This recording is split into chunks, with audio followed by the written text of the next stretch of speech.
Ah,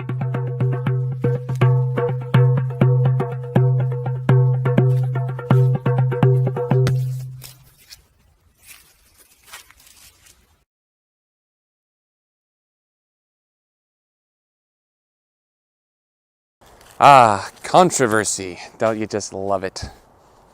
Well, hi there. Welcome back to Mudwalkers. My name is Chris. If you haven't already subscribed here on YouTube, go ahead and hit that subscribe button. Most of you are not subscribed.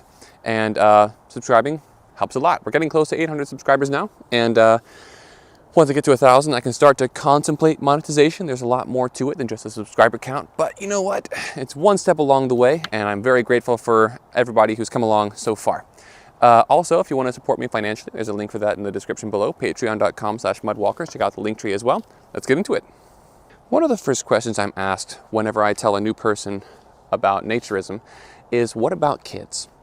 Are there kids in these places? Are there naked kids around the grown-ups? Are there naked grown-ups around the kids? And the answer is, yeah.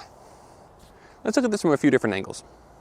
First of all, naturism has perspectival benefits for kids. Let's look at boys specifically. Boys can see what men look like, what it's going to look like to grow up, what that's really going to be like, and that essentially that a boy is male, and one day he's going to grow up and be a man. It has great perspectival benefits for boys. The same goes for girls as well, because they can see the bodies of women. They can see what it's going to look like for a girl to grow up. They can see that their bodies don't have to look like the movies and TV and comic books and all the rest, because they can just see real people. And of course, there are similar benefits with girls being able to see the bodies of grown men, because there's a lot of misconceptions about what men's bodies are supposed to look like, thanks to the media and comic books and all that other kind of stuff. So naturism helps them form realistic expectations about men. So in our culture, it's very easy for kids to have a skewed idea, misconceptions, bad ideas about what the body's really supposed to look like. But those misconceptions dissolve just by looking around in naturism. So if a girl feels like she's too tall, too short, her breasts are too small or too large, or her legs don't look quite right, or there's cellulitis, or all of these things that women think are wrong with their bodies. When a girl goes into a naturist environment and sees women with every one of these supposed defects, and these women are living their best lives, that's hugely encouraging. It can help girls. This also holds true for kids and their peers, because it's easy for textile children, that's non-nudist, non-naturist by the way, but it's easy for textile children to think of themselves as freaks or abnormal because they don't know what the bodies of their peers look like. So kids deal with a lot of shame or low self-esteem because of their bodies. But in a naturist environment, kids quickly understand, oh, okay, so boys all just kind of look like boys and girls just all kind of look like girls. So everyone is much more normal than most people, well, many people would suppose, which obviously is really healthy for kids. And learning about the anatomy of the opposite sex doesn't have the crazy impact that people think that it will. There are some marked benefits, like we've just been talking about, but it doesn't have the negative impact that a lot of people would expect, because what people seem to think is that if a child is in a naturist environment, it's going to make the kid overload and obsess about certain body parts. So I'll tell a story that illustrates this. Kids don't process this information the same way that adults do. For example, I took my, at the time, 7-year-old and 3-year-old boys to Cypress Cove this year, 2023. Wow, it feels like so long ago.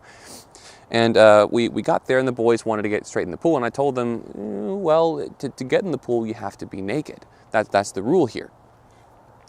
They said, really? It was an adjustment because they've always had to wear swimsuits everywhere else. But so we went and I made sure they both showered properly, and then we got in the eastern pool.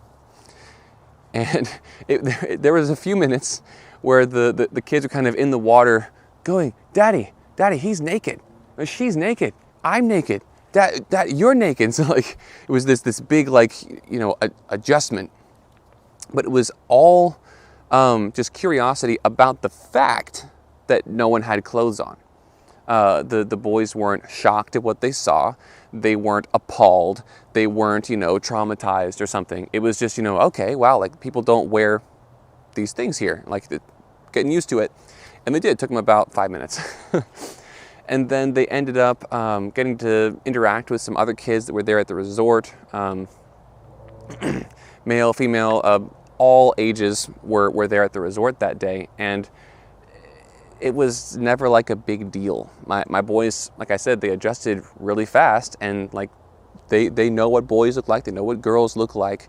It just wasn't a huge deal for them. My boys didn't touch, they didn't stare, they didn't get overly interested.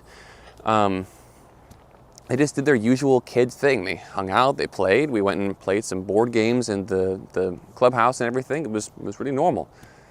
But that leads me into my second point, which is that it's about touching. It's about people touching other people in naturist environments, particularly when it comes to kids. Are kids gonna feel the urge to go and touch other people? And from what I hear, and now from my own experience, I'll tell you, no, that's just not how kids are. Kids already kind of know you're not just supposed to go randomly touching on people, even when people have clothes on. Here's how I've been saying it recently. If your kids are already kind of generally well-adjusted, it's not going to be a problem. If your kid is not well-adjusted, chances are you're both going to learn fast. Also, don't we already kind of know that kids don't process this the way that we do? Like, for example, when we give the whole birds and bees talk to children as parents, we already kind of know that most kids are going to listen to that information like this.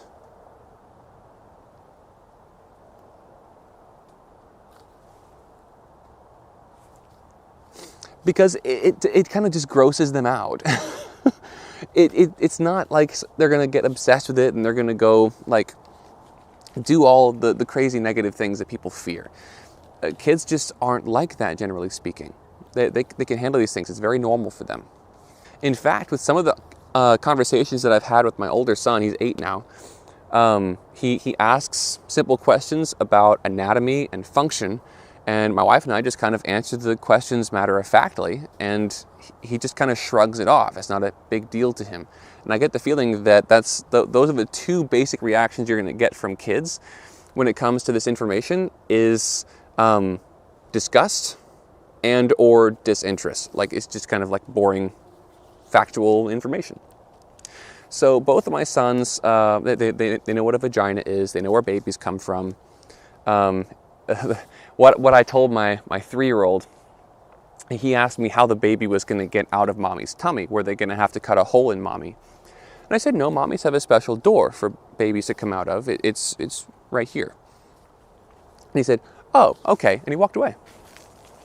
So kids aren't going to be nearly as interested or obsessed with this as people think. But what about teenagers? Aren't they too hormonal for all of this? And well, according to what I've seen from other naturists, and speaking from my own experience as a teenage naturist back in the day, teenagers are not as crazy as people think. Teenagers can actually handle this. They have access to a lot more maturity and self-control than small children. And yeah, they can handle this. But teenagers are also a lot more aware of social pressure. That's one of the reasons why teenagers tend to kind of fade out of naturism in the first place as they grow up. Even if they grew up in naturism, a lot of teenagers tend to kind of drift away because they are very aware of social pressure. And if their friends are kind of, iffy on naturism, the teenagers are going to go with the crowd. They're going to go with social pressure. So if a teenager is nude in a naturist environment, this teenager is probably going to be very well attuned to the social pressures of that environment. So the idea that these teenagers would be overly, obsessive, etc., just doesn't seem to match with how teenagers generally operate. And then who among us needs some encouragement on body image more than teenagers? Teenagers are really hard on themselves in terms of their body image.